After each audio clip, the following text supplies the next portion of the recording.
Hello friends, ತಮಗೆಲ್ಲರೂ ಕೂಡ ಜ್ಞಾನಕಾಶಿ ಅಕಾಡೆಮಿಗೆ ಸ್ವಾಗತ. ಈ ಒಂದು ಕ್ಲಾಸ್ನಲ್ಲಿ 9ನೇ ತರಗತಿಯ ಮೇಲ್ಮೈ ವಿಸ್ತೀರ್ಣಗಳು ಮತ್ತು ಘನಫಲ ಈ ಒಂದು ಚಾಪ್ಟರ್ಗೆ ಸಂಬಂಧಿಸಿದ ಮುಂದಿನ ಒಂದು ಕಾನ್ಸೆಪ್ಟ್ ಆದ ಒಂದು ಆಯತದ ಘನಫಲ ಈ ಒಂದು ಕಾನ್ಸೆಪ್ಟ್ ಮೇಲೆ ಬರುವಂಥ ಸೂತ್ರಗಳು ಮತ್ತು ಎಕ್ಸಾಂಪಲ್ಗಳನ್ನು ಈ ಒಂದು ಕ್ಲಾಸ್ನಲ್ಲಿ ಡಿಸ್ಕಸ್ ಮಾಡೋಣ. ಅದಕ್ಕೂ ಮುಂಚೆ ಈ ಚಾನಲ್ಗೆ ನೀವೇನಾದರೂ ಹೊಸಬರಾಗಿದ್ದರೆ ದಯವಿಟ್ಟು ನಮ್ಮ ಚಾನಲ್ಗೆ ಸಬ್ಸ್ಕ್ರೈಬ್ ಮಾಡ್ಕೊಳ್ಳಿ.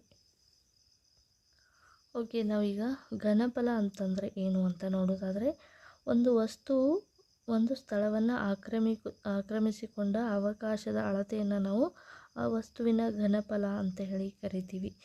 ಇವಾಗ ಒಂದು ವಸ್ತು ಘನಾಕೃತಿಯಾಗಿದ್ದರೆ ಅದು ಆಕ್ರಮಿಸುವಂಥ ಅವಕಾಶದ ಅಳತೆಯನ್ನು ಮಾಡಲಾಗುತ್ತದೆ. ಇದನ್ನು ನಾವು ವಸ್ತುವಿನ ಘನಫಲ ಅಂತ ಹೇಳಿ ಕರಿತೀವಿ. ಇನ್ನೊಂದು ರೀತಿಯಲ್ಲಿ ವಸ್ತುವು ಟೊಳ್ಳಾಗಿದ್ದರೆ ಅದರ ಒಳಭಾಗವು ಖಾಲಿಯಾಗಿರುತ್ತದೆ ಮತ್ತು ಅದನ್ನು ಗಾಜಿನಿಂದ ಅಥವಾ ಸಂಗ್ರಹಕಾರ ಆಕಾರಗಳಿಂದ ತೆಗೆದುಕೊಳ್ಳಬಹುದಾದ ದ್ರವದಿಂದ ತುಂಬುವಂತಿದ್ದರೆ ಅದರ ಒಳಭಾಗದಲ್ಲಿ ತುಂಬಬಹುದಾದ ವಸ್ತುವಿನ ಘನಫಲವನ್ನು ಸಂಗ್ರಾಹಕ ಸಾಮರ್ಥ್ಯ ಅಂಥೇಳಿ ಕರಿತೀವಿ.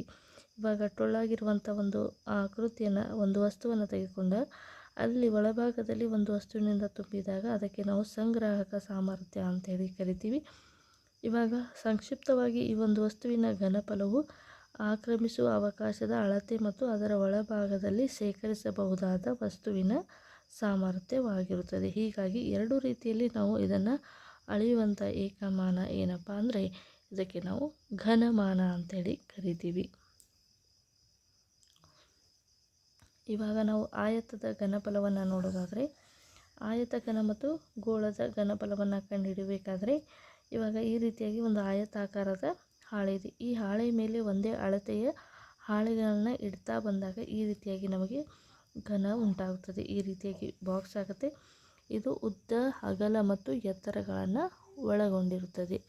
ಹಾಗಾಗಿ ಇಲ್ಲಿ ವಿಸ್ತೀರ್ಣವು ಎ ಆಗಿರುತ್ತದೆ. ಈ ಒಂದು ಆಕೃತಿಯ ವಿಸ್ತೀರ್ಣ ಏನಾಗಿರುತ್ತೆ? ಎ ಆಗಿರುತ್ತೆ. ಆಯತದ ಒಂದರ ಮೇಲೆ ಒಂದರಂತೆ ಎತ್ತರ ಏನಾಗಿರುತ್ತೆ? ಹೆಚ್ ಆಗಿರುತ್ತದೆ.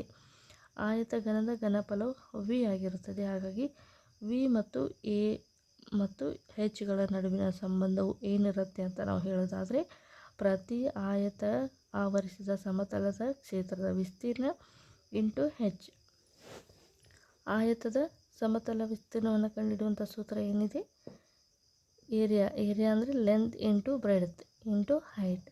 ಓಕೆ, ಲೆಂತ್ ಇಂಟು ಬ್ರೆಡ್ತ್, ಉದ್ದ ಗುಂಡ್ಲೆ ಅಗಲ ಅಂದಾಗ ವ್ಯಾಲ್ಯೂಮ್ ಅಂದರೆ ಆಯತದ ಘನಫಲ ಸಿಗುತ್ತೆ. ಆಯತದ ಘನದ ಘನಫಲ = ಪಾದದ ವಿಸ್ತೀರ್ಣ ಇಂಟು ಎತ್ತರ ಅಂದರೆ ಉದ್ದ ಗುಂಡ್ಲೆ ಅಗಲ ಗುಂಡ್ಲೆ ಎತ್ತರ. ಆಯತ ಘನದ ಘನಫಲವನ್ನು ಕಂಡುಹಿಡಿಯುವಂಥ ಸೂತ್ರ ಈ ರೀತಿಯಾಗಿದೆ: ಉದ್ದ ಅಗಲ ಇಂಟು ಎತ್ತರ, length into breadth into height.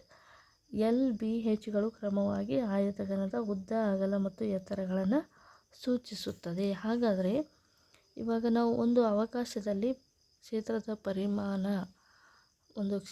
ಪರಿಮಾಣ ಅಂದರೆ ಅವಕಾಶದಲ್ಲಿ ಘನವು ಆಕ್ರಮಿಸಿದ ಅಳತೆಯನ್ನು ಅಳೆಯುವಾಗ ನಾವು ಏನು ಮಾಡ್ತೀವಿ? ಅದರಲ್ಲಿ ನಿಖರವಾಗಿ ಸೇರಿದ ಏಕಮಾನ ಬಾಹುಳ್ಳ ಘನವನ್ನು ಎಣಿಸಲಾಗುತ್ತದೆ. ಆದ್ದರಿಂದ ಘನಫಲವನ್ನು ಅಳತೆ ಮಾಡುವ ಏಕಮಾನ ಯಾವುದಾಗಿದೆ ಅಂದರೆ ಅದು ಘನಮಾನವಾಗಿರುತ್ತದೆ.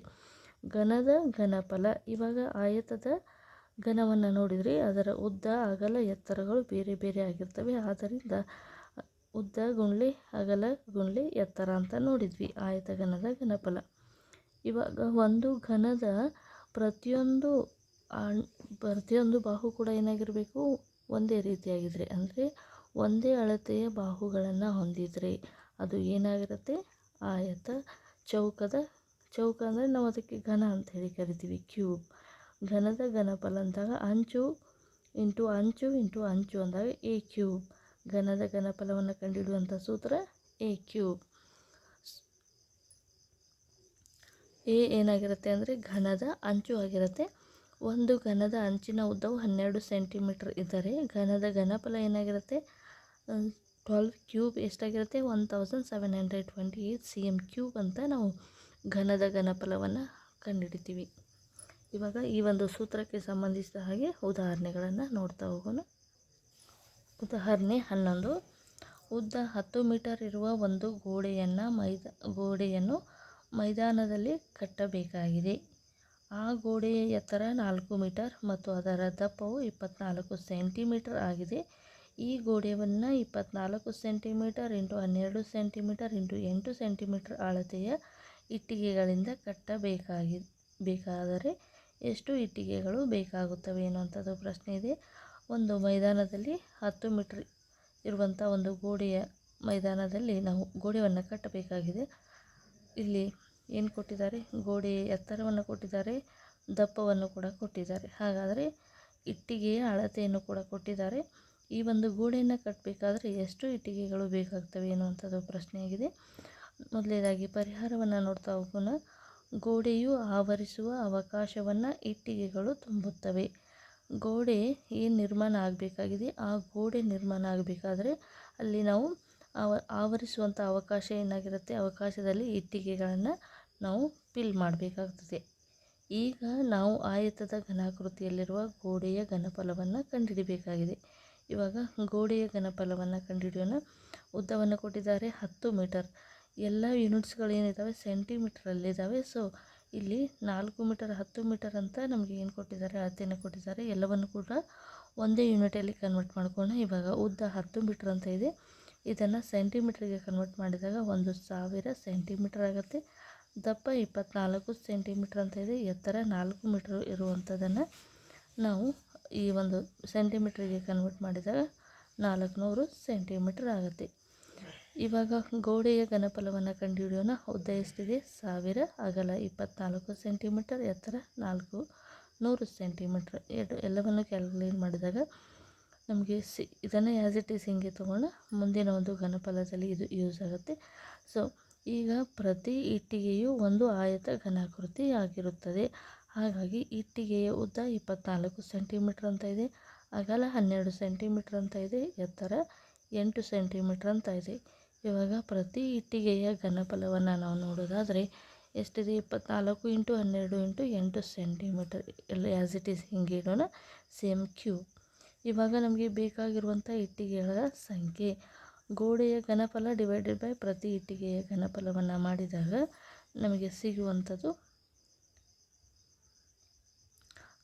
1000 into 24 into 400 divided by 24 into 12 into 8 ಅಂತ ಇದೆ. ಸೊ ಇದನ್ನು ಕ್ಯಾಲ್ಕುಲೇಷನ್ ಮಾಡಿದಾಗ 24 ಕ್ಯಾನ್ಸಲ್ ಆಗುತ್ತೆ.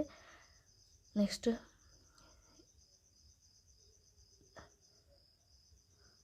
2 1 2 500. ಸೊ ಎರಡನ್ನು ಕ್ಯಾಲ್ಕುಲೇಟ್ ಮಾಡಿದಾಗ ಸಿಗುವಂಥದ್ದು 4167 ಎನ್ನುವಂಥದ್ದು ನಮಗೆ ಆನ್ಸರ್ ಸಿಗುತ್ತೆ. ಸೊ ಈ ಒಂದು ಗೋಡೆಗೆ ಬೇಕಾದ ಇಟ್ಟಿಗೆಗಳ ಸಂಖ್ಯೆ 4167 ಇಟ್ಟಿಗೆಗಳು ಸಿಗ್ತವೆ. ಸೊ ಇಲ್ಲಿ ನಮಗೆ ಡೆಸಿಮಲಲ್ಲಿ ಬರುತ್ತೆ 4166.8 ಅಂತ ಬರ್ತಾಯಿದೆ. ಸೊ ಇದನ್ನು ನಾವು ಎಕ್ಸಾಕ್ಟಾಗಿ ಈ ರೀತಿಯಾಗಿ ಕೂಡ ತಗೋಬೋದು.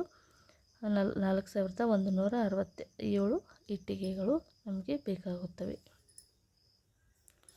ನೆಕ್ಸ್ಟ್ ಉದಾಹರಣೆ, ಘನಾಕಾರದಲ್ಲಿರುವ ಆಟಿಕೆಗಳೊಂದಿಗೆ ಆಡುತ್ತಿರುವ ಒಂದು ಮಗು ಚಿತ್ರ 13.25ರಲ್ಲಿ ತೋರಿಸಿದ ಆಕೃತಿಯನ್ನು ಕಟ್ಟುತ್ತಾಳೆ. ಪ್ರತಿ ಘನದ ಬಾಹುವಿನ ಉದ್ದವು 3 ಸೆಂಟಿಮೀಟರ್ ಇದ್ದರೆ ಮಗು ಕಟ್ಟಿದ ಆಕೃತಿಯ ಘನಫಲವನ್ನು ಕಂಡುಹಿಡಿಯಿರಿ. ಇವಾಗ ಪ್ರತಿ ಘನದ ಘನಫಲ ಅಂದಾಗ ಬಾಹು ಅಂದರೆ ಘನದ ಘನಫಲವನ್ನು ಕಂಡುಹಿಡಿಯುವಂಥ ಸೂತ್ರ ಏನಿದೆ, ಎ ಕ್ಯೂಬ್ ಅಂತ ಇದೆ. ಇದು ಘನ ಅಂತಂದಾಗ ಎಲ್ಲ ಬಾಹುಗಳ ಅಳತೆ ಏನಾಗಿರುತ್ತೆ, ಒಂದೇ ಆಗಿರುತ್ತೆ. ಹಾಗಾಗಿ 3 ಸೆಂಟಿಮೀಟರ್ ಅಂತ ಕೊಟ್ಟಿದ್ದಾರೆ.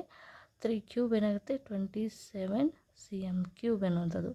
ಇವಾಗ ಆಕೃತಿಯಲ್ಲಿ ಒಟ್ಟು ಘನಗಳ ಸಂಖ್ಯೆ 15. ಈ ಒಂದು ಆಕೃತಿಯನ್ನು ಕೌಂಟ್ ಮಾಡಿದಾಗ ನಮಗೆ ಸಿಗುವಂಥದ್ದು ಆಕೃತಿಯಲ್ಲಿರುವಂಥ ಒಟ್ಟು ಘನಗಳ ಸಂಖ್ಯೆ 15 ಇದೆ. 1 2 3 4 5 6 7 8 9 10 5 15 ಆಗುತ್ತೆ. ಆದ್ದರಿಂದ ಆಕೃತಿಯ ಘನಫಲ, ಈ ಒಂದು ಒಟ್ಟು ಆಕೃತಿಯ ಘನಫಲ ಅಂದಾಗ ಒಂದು ಘನದ ಘನಫಲ 27 ಇದೆ. ಟೋಟಲ್ ಆಗಿ 15 ಘನಗಳು ಇದ್ದಾವೆ. 27 ಇಂಟು 15 ಅಂದಾಗ 405 cm³ ಎನ್ನುವಂಥದ್ದು ಈ ಒಂದು ಆಕೃತಿಯ ಘನಫಲ ನಮಗೆ ಸಿಗುತ್ತೆ. ಓಕೆ ಫ್ರೆಂಡ್ಸ್, ಆಯತದ ಘನಫಲಕ್ಕೆ ಸಂಬಂಧಿಸಿದ ಉದಾಹರಣೆಗಳು ಮತ್ತು ಸೂತ್ರಗಳು ಈ ರೀತಿಯಾಗಿದ್ದವು. ಮುಂದಿನ ಒಂದು ತರಗತಿಯಲ್ಲಿ ಇದಕ್ಕೆ ಸಂಬಂಧಿಸಿದ ಎಕ್ಸಸೈಸನ್ನು ಡಿಸ್ಕಸ್ ಮಾಡೋಣ. ಅಲ್ಲಿವರೆಗೂ ನಮ್ಮ ಚಾನಲ್ ವೀಕ್ಷಣೆ ಮಾಡ್ತಾಯಿರಿ. Thank you so much.